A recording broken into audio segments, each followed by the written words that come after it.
नमस्कार, मैं इस वक्त औरंगाबाद ज़िले में हूं और जैसा कि आप जान रहे हैं कि आज राष्ट्रीय मूल निवासी महिला संघ का प्रदेश व्यापी ईवीएम भंडाफोड़ परिवर्तन यात्रा औरंगाबाद में पहुंचा हुआ है और पटेल भवन में है चल रहा है। उसी बीच में इस कड़ी में बहुजन मुक्ति पार्टी के प्रदेश अध्यक्ष ए के अम्बेडकर साहब भी सहयोग सहभाग इस कार्यक्रम को दिए हैं।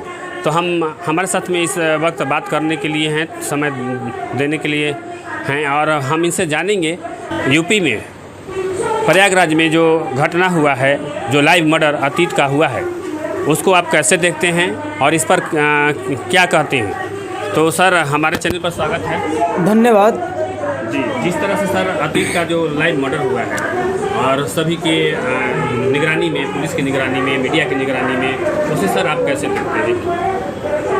ये तो जो हत्या किया गया है मोहम्मद आतिक का और मोहम्मद अशरफ जी का, और मोहम्मद आतिक साहब वो पूर्व सांसद रह चुके हैं, कोई गैर जिम्मेदार पर्सन नहीं है। उनकी हत्या हुआ, वो अपराधी थे, वो क्रिमिनल थे। मैं उनके समर्थन में नहीं हूँ कि उनकी हत्या हुआ, इसलिए मैं उनके पक्ष में बोल रहा हूँ।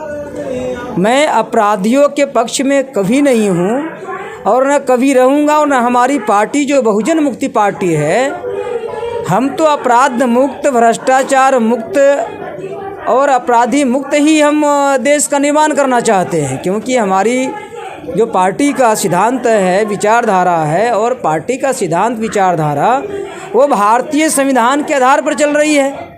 तो भारतीय संविधान भी अपराधियों का आश्रय देने की बात नहीं करती है। लेकिन जिस परिस्थिति में आतिक अहमद जी का जो हत्या किया गया है, ठीक वो अपराधी है, तो अपराधी हाथ तो कस्टडी में ले लिया, तो जो कानून के तहत उसके ऊपर जो कार्रवाई किया जा सकता है, आप कानूनी कार्रवाई करने के लिए स्वतंत्र हैं और आपके कस्टडी में है ही।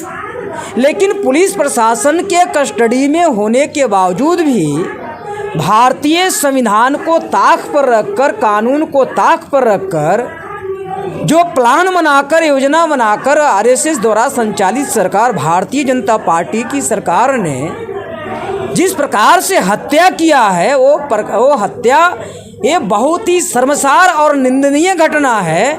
और बहुजन मुक्ति पार्टी कड़ी से कड़ी ऐसी घटनाओं को निंदा करती है।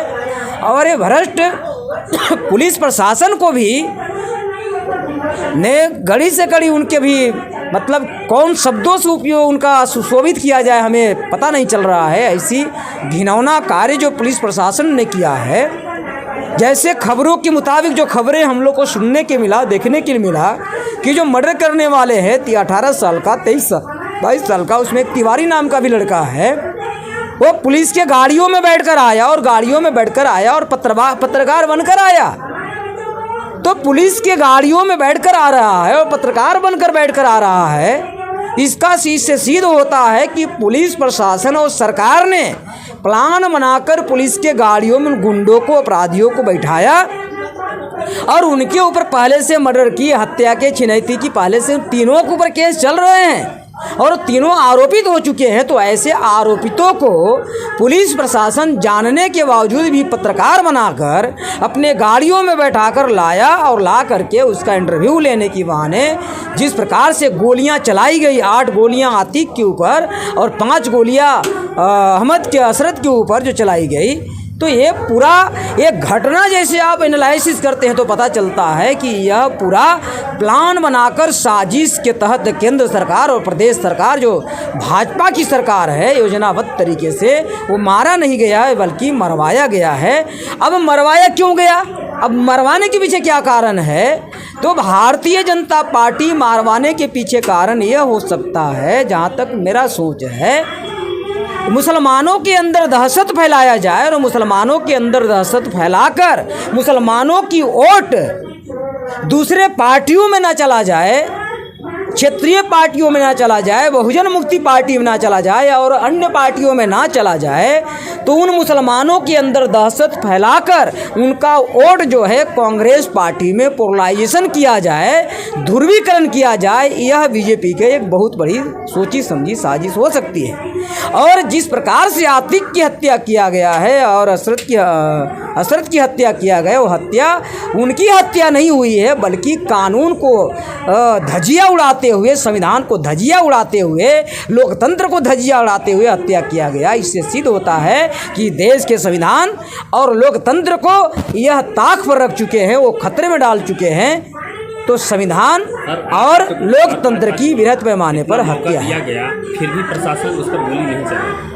तो इसलिए तो ये प्रशासन के सामने 13 गोलियां चलाई गई और पूरी प्रशासन वहाँ हथकड़ियाँ लगा कर बैठा हुआ है, साथ में पड़ा हुआ है और पुलिसों की पूरी टीम वहाँ लगी हुई, तड़तड़ाहट गोलियाँ चल रही है और पुलिस प्रशासन ने उनके ऊपर कोई गोलियाँ नहीं चलाई, कोई कार्रवाई नहीं किया। इससे क्या सिद्ध होता है? इससे सिद्ध होता है कि प्लान बनाकर ही किया गया है, ना समझी में अनजाने में कुछ भी नहीं हुआ है। और ये देश की जो भारतीय लोकतंत्र है, जो विश्व की सबसे विकसित और पहले और प्रथम लोकतंत्र है, ये लोकतंत्र की हत्या किया गया है। आतिक और अहमद की हत्या न करते हुए मुसलमानों की हत्या नहीं हुई है। इस देश की लोकतंत्र की जो संविधान है, संविधान को हत्या किया और लोकतंत्र की हत्या किया। ये बात हम मुस्लिम समाज के लोगों को भी समझना होगा, अनुसूचित जाति जनजाति ओबीसी के लोगों को भी समझना होगा कि हत्या ये मुस्लिमों की नहीं की जा रही है, नाम केवल मुस्लिमों की है और इस देश की लोकतंत्र को है ताक पर रखा जा रहा है। तो अब क्या करना होगा हम लोग को?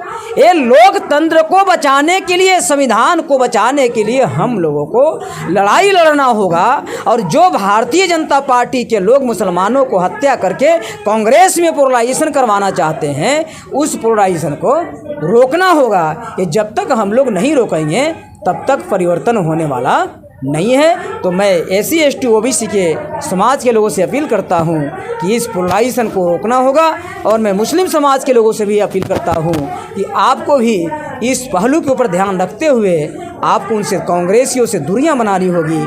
और भारतीय जनता पार्टी में भी मुसलमानों का वृहद पैमाने पर भर्ती हो रहा है, वो दूरियां आपको बना करके एक नई विकल्प को तलाश करना होगा। वो तलाश करने की ज़रूरत नहीं है, वो नई विकल्प बहुजन मुक्ति पार्टी बनकर तैयार है। आप उस पार्टी को साथ समर्थन करके अगर इस देश में इंसाफ कायम करना चाहते हैं, मजलूमों को शासक बनाना चाहते हैं, दीन और दस्तूर को बचाना चाहते हैं, तो आपको मजलूमों की जो पार्टियां हैं उन पार्टियों को समर्थन करना होगा। जिन पार्टियों में कोई जालिम नहीं हो, यहूदी रेश के कोई ना हो, ऐसे पार्टी को अगर समर्थन करते हैं तो हम अपने समाज को और संविधान और देश को बचा सकते हैं। सामने सही है। जहाँ सारे तक अपराधी को भगा देने की बात करते हैं, ये जो खड़े लाइव जो अभी तो मैं सोशल मीडिया में जो मैंने देखा कि जो योगी आदित्यनाथ जी जो भगाने की बात कर रहे हैं, योगी आदित्यनाथ जी के ऊपर ही कई ऐसे क्रिमिनल केसेज हैं। उनका अभी नॉमिनेशन, जो चुनाव में नॉमिनेशन फाइल किया जाता है, उसमें प्रारूप जो लोगों ने यहाँ से निकाल कर उसको सोशल मीडिया पर चलाया, उसमें कई दफ़ा मतलब 20 कई दर्जनों से ऊपर उनके ऊपर कई दफ़ा और बहुत भयंकर दफ़ा लगाए हुए। तो खुद ही उत्तर प्रदेश का मुख्यमंत्री हत्यारा है और क्रिमिनल है, तो कैसे क्रिमिनलों को भगा सकता है? और उत्तर प्रदेश में लगातार हत्याएं हो रही है और लगातार हत्याएं कोई ऊंची जातियों की नहीं हो रही है, SC ST OBC और माइनॉरिटी के लोगों की हत्या हो रही है। तो इस हत्या को जो है योगी आदित्यनाथ से नहीं रोका जा सकता है, क्योंकि वहाँ भारतीय जनता पार्टी की सरकार, ये सरकार नहीं चला रहे, गुंडों की सरकार चल रही है। और इनके जितने मंत्री हैं और इनके विधायक और सांसद हैं, उनमें 90% लोगों के ऊपर ऐसे दफ़ा है जो बेल नहीं हो सकते हैं। ये लगभग क्रिमिनल लोग हैं। ये जो क्रिमिनलों की सरकार ही वहाँ चल रही है, तो क्रिमिनल को कैसे भगाया जा सकता है? इसलिए ये केवल SC ST OBC के लोगों को गुमराह करने के लिए ऐसा कहा जा रहा है कि हम क्रिमिनल को इस देश से और उत्तर प्रदेश से भगा रहे हैं। ये केवल छलावेबाजी है। इससे भी हमारे बहुजन समाज के लोगों को सबक सीखना होगा और बहुजन समाज के नेताओं को एकजुट होना होगा।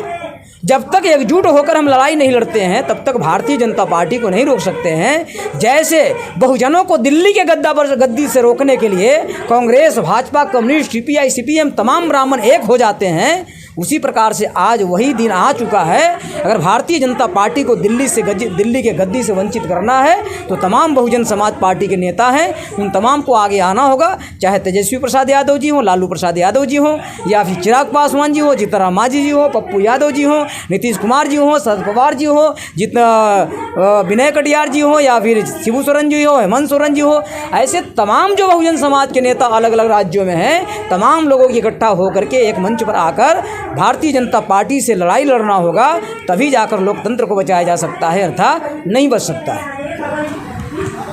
धन्यवाद। ये थे ए.के. अम्बेडकर साहब जो अतीत के ऊपर जो हुए हमले को अपनी बात को रख रहे थे।